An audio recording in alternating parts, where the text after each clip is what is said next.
क्या किसी football match में खुद भगवान पहुंचकर गोल करते हो? क्यों खेल की दुनिया की सबसे बड़ी जंग है इंग्लैंड बनाम अर्जेंटीना? और क्या यह ऐसा मैच है जिसे भारत पाकिस्तान की तरह मैच नहीं बल्कि युद्ध जैसे न सिर्फ देखा जाता है बल्कि खेला भी जाता है? और वो कौन सी हिस्ट्री है जिसके चलते एक मुकाबला मैच न होकर महायुद्ध बन जाता है? नमस्कार, मैं Lalit Prajapati. Football world cup 2026, जिसमें जाने कितने किस्से कहानियां हैं, जाने कितने रिकॉर्ड बने, कितने दिल टूटे। वो खेल जिसने जमीन की धूल को आसमान का सितारा बना दिया, तो किसी सितारे को जमीन पर धूल बनाकर बिछा दिया। लेकिन अगर कुछ नहीं बदला तो एक अदावत, एक पुरानी रंजिश और एक इतिहास। तो सेमीफाइनल में इंग्लैंड और अर्जेंटीना एक बार फिर आमने सामने होंगे। और ये मैच नहीं, दशकों पुरानी दुश्मनी का मैच वाला फॉर्मेट है। दुश्मनी जिसकी जड़ें 1982 के फॉकलैंड युद्ध से होकर 1986 के विश्व कप में डिएगो माराडोना के हैंड ऑफ गॉड गोल तक जाती हैं। एक के बाद एक ऐसे कई मुकाबले हुए जिन्होंने इन दोनों को भारत पाकिस्तान बना दिया, या शायद उससे भी कहीं ज्यादा फुटबॉल राइवलरी बना दिया। और अब 24 साल बाद विश्व कप में दोनों टीमें एक बार फिर भिड़ रही हैं, आमने सामने हैं। और इसीलिए इस मुकाबले पर पूरी दुनिया की नजरें टिकी हैं। फुटबॉल के वर्ल्ड कप में सेमीफाइनल का टाइम आ चुका है। ज्यादातर पब्लिक को यह अंदाजा नहीं होगा, जानकारी नहीं होगी कि एक ऐसा सेमीफाइनल भी होने जा रहा है जिसमें जानी दुश्मन आमने सामने होंगे। इसी दुश्मनी के लिए यह तक कहा जाता है कि यहां तो फैसला भगवान करते हैं। भगवान वाला गोल, इसकी हिस्ट्री में खूनी जंग है। 1982 के युद्ध ने दोनों देशों के इतिहास और भूगोल को बदल दिया था। उस दौर में अर्जेंटीना में स्पेन की हुकूमत थी। अब हम आपको हिस्ट्री में लिए चल रहे हैं। उस दौर में अर्जेंटीना में स्पेन की हुकूमत थी। अर्जेंटीना के तट से करीब 480 किलोमीटर दूर समुद्र में छोटे छोटे टापुओं का, आइलैंड का एक समूह है जिसे अर्जेंटीना के लोग कहते हैं मालविनास, और ब्रिटेन के लोग कहते हैं फॉकलैंड आइलैंड्स। अर्जेंटीना का दावा यह है कि 19वीं सदी में स्पेन के साम्राज्य का यह हिस्सा होते थे। तो अब किसका कब्जा होगा? अर्जेंटीना का इन पर होगा। ब्रिटेन का तर्क ये कि 1833 से तो पूरे ब्रिटेन का राज है वहां पर, तो ये आइसलैंड ब्रिटेन का हिस्सा है, आइलैंड्स जो है वो ब्रिटेन का हिस्सा है। अब 1982 पर आते हैं। अर्जेंटीना में सैन्य शासन था। डिक्टेटर थे जनरल लियोपोल्डो गाल्तिएरी। इसी बीच आर्थिक संकट आता है। अर्जेंटीना में गरीबी और महंगाई से हाहाकार मचता है। ऐसे ही माहौल में अर्जेंटीना की सेना ने फिर से फॉकलैंड टापुओं का मुद्दा उठा लिया। अब लोगों को डाइवर्ट करना है ना महंगाई और भूख से, तो युद्ध भड़काओ। तो फॉकलैंड आइलैंड का मुद्दा फिर से उठा दिया जाता है, फिर अपना दावा ठोक दिया जाता है। उस वक्त ब्रिटेन में प्रधानमंत्री मार्गरेट थैचर का शासन था। अर्जेंटीना की सेना शायद ये सोच रही थी कि ब्रिटेन 12,000 किलोमीटर दूर है, तो प्रधानमंत्री थैचर फैसले नहीं ले पाएंगी। सेना आने की बात तो बहुत दूर की पड़ती है। अब 2 अप्रैल 1982 को अचानक अर्जेंटीना फॉकलैंड पर हमला कर देता है, कब्जा कर लेता है, और मार्गरेट थैचर अपनी नौसेना भेज देती हैं। जंग शुरू हो जाती है समुद्र में, आसमान में, जमीन में। जमीन तो नहीं, खैर एक हिस्सा तो समुद्र था। तो सेनाएं लड़ने लगती हैं, युद्ध लंबा खिंच जाता है, करीब करीब महीना गुजर जाता है।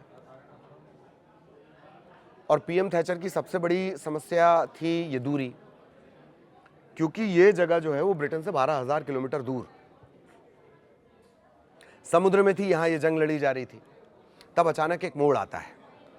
ब्रिटेन की एक पनडुब्बी ने पानी के अंदर ही अंदर वॉर करके अर्जेंटीना के जहाज को डुबा दिया। 300 नौसैनिक बर्फीले समुद्र में डूब जाते हैं। बदले में अर्जेंटीना की जो नौसेना है वो ब्रिटेन के जहाजों पर मिसाइलों से हमला तो करती है, लेकिन तब तक शायद बाजी पूरी तरह पलट चुकी थी। ब्रिटेन की नौसेना के आगे अर्जेंटीना को सरेंडर करना पड़ा 14 जून 1982। 14 जून 1982 अर्जेंटीना के लिए शर्म का दिन बन गया। 2 महीने से ज्यादा करीब करीब ये युद्ध चला। पूरी दुनिया पर इसका असर पड़ा। अर्जेंटीना के 649 सैनिक और ब्रिटेन के 255 सैनिक मारे गए। लेकिन युद्ध ने मार्गरेट थैचर को शक्तिशाली बना दिया। थैचर बहुत शक्तिशाली हो गई, जैसे बांग्लादेश युद्ध के बाद इंदिरा गांधी। इधर अर्जेंटीना में भी जो सैन्य शासन था उसका तख्ता पलट हो जाता है, वहां एक नई सरकार आ जाती है। इसके ठीक बाद आ जाता है फुटबॉल वर्ल्ड कप। अब थोड़ा सा पेंच है। थोड़ा सा पेंच क्या है? युद्ध भले ही 1982 में होता है, लेकिन दोनों देश फुटबॉल वर्ल्ड कप में इससे पहले भी युद्ध कर चुके थे। इंग्लैंड ने वर्ल्ड कप एक ही बार जीता है, 60 साल पहले 1966 के आसपास। तब ये वर्ल्ड कप इंग्लैंड में ही हुआ था। क्वार्टर फाइनल मुकाबला चल रहा था, मुकाबला अर्जेंटीना के साथ था। तब येलो कार्ड, रेड कार्ड, इस तरह का कोई सिस्टम नहीं होता था। मैच में जर्मनी के जो रेफरी हैं और अर्जेंटीना के कप्तान एंटोनियो रत्तिन को बहस करने के आरोप में मैदान से बाहर जाने का आदेश देते हैं। अर्जेंटीना के कप्तान का कहना था कि उनको रेफरी की भाषा ही नहीं समझ आई, वो मैदान में डटे रहते हैं। रेफरी पुलिस को बुलाते हैं, कप्तान को बाहर करवा दिया जाता है। इंग्लैंड ने 10 खिलाड़ियों के खिलाफ वो मैच जीत लिया। अर्जेंटीना ये मानता है कि इंग्लैंड ने वो चीटिंग करके जीता था क्वार्टर फाइनल, और उनके कप्तान को वो बाहर करके ही जीता था। अर्जेंटीना ये मानना ही नहीं चाहता कि इंग्लैंड वो वर्ल्ड कप भी इंग्लैंड ने जीता था। इंग्लैंड में ही हुआ था, इंग्लैंड नहीं जीता था। तो अर्जेंटीना को लगता है कि वो वर्ल्ड कप का हकदार ही नहीं था। पुराने मैदान की खटास थी 66 वाली, और 1982 में फॉकलैंड द्वीप पर जंग हो जाती है। अर्जेंटीना जंग में भी बुरी तरह हार जाता है। हो गया 82 हो गया, और ठीक करीब करीब 4 साल बाद 1986 मैक्सिको में वर्ल्ड कप होता है। क्वार्टर फाइनल में फिर अर्जेंटीना और इंग्लैंड आमने सामने होते हैं। युद्ध के घाव ताज़ा थे, वर्ल्ड कप की याद भी नासूर बन गई थी। दोनों तरफ के फैंस युद्ध बांधकर चीयर अप करने पहुंच जाते हैं। लेकिन इस बार एक खास जिन्न था अर्जेंटीना के पास। अर्जेंटीना की टीम में एक जादुई खिलाड़ी, वो ऐसा जादुई खिलाड़ी था कि भारत में भले ही कुछ इलाकों में फुटबॉल की चर्चा ना हो, पर उस आदमी का नाम सबने सुना था। नाम था डिएगो माराडोना। छोटा कद लेकिन फुटबॉल का जादूगर। गरीब परिवार से आया था, पूरे अर्जेंटीना का हीरो बन चुका था। मैच शुरू हुआ, दूसरे हाफ में कुछ देर बाद माराडोना गेंद लेकर अचानक आगे बढ़ता है। अचानक जो गेंद है वो इंग्लैंड के लंबे गोलकीपर पीटर शिल्टन के पास पहुंच जाती है। दोनों कूदते हैं। शिल्टन हाथ ऊपर करके गेंद को रोकने की कोशिश कर रहे होते हैं। माराडोना भी उछलते हैं, सर से गेंद को गोल की तरफ ढकेलते हैं और एक जबरदस्त हेडर के जरिए गोल कर देते हैं। हेडर के जरिए गोल, बहुत ध्यान से रखिए, समझिएगा। बस इंग्लैंड के खिलाड़ी गुस्से से लाल हो जाते हैं। दर्शक हैरान कि हुआ क्या है, रेफरी गोल दे देते हैं। अब तब ये था नहीं ना कि थर्ड एम्पायर, फोर्थ एम्पायर, आप देखो, आप रिकॉर्डिंग चेक करो, स्लो मोशन में देखो, तब कुछ नहीं था। रेफरी ने गोल दे दिया। लेकिन टीवी तो थी, टीवी रिप्ले में नजर आता है कि माराडोना जब जंप लेते हैं, सिर से हेडर मारते हैं, तब वो बॉल को पुश करते हैं। ये सबसे विवादित मूवमेंट पूरे वर्ल्ड कप के इतिहास का, फीफा वर्ल्ड कप के इतिहास का ये सबसे विवादित मूवमेंट रहा है। माराडोना सर के साथ हाथ भी लगाते हैं, बॉल को और मुट्ठी से पंच मारते हैं फुटबॉल को। फुटबॉल गोल में चली जाती है। रेफरी ये देख नहीं पाए थे, लिहाजा उन्होंने गोल दे दिया सो दे दिया। फैसला हो गया सो हो गया। अर्जेंटीना 1-0 से आगे हो जाता है। बाद में इस मैच का भी हिस्सा बाकी है, मैं आऊंगा उस पर। बाद में मैराडोना से किसी ने पूछा कि गोल कैसे हुआ, तो मैराडोना का जवाब सुनिए बहुत ध्यान से। थोड़ा मेरे सिर से और थोड़ा द हैंड ऑफ गॉड, यानी भगवान के हाथ से। यानी वो जानते थे कि गोल हाथ से हुआ है, उन्होंने हाथ से बॉल को मारा, फुटबॉल को मारा है। वैसे उसी मैच में कुछ देर बाद ये होता है कि मैराडोना वो कमाल करके दिखाते हैं कि पूरी दुनिया उन्हें जादूगर मान लेती है। आधे मैदान से वो फुटबॉल को लेकर दौड़ते हैं, एक के बाद एक 4 से 5 खिलाड़ियों को छकाते हैं, मानो फुटबॉल उनके पैर से चिपक गई हो, जैसे दद्दा ध्यानचंद की स्टिक से गेंद चिपक जाती थी हॉकी में।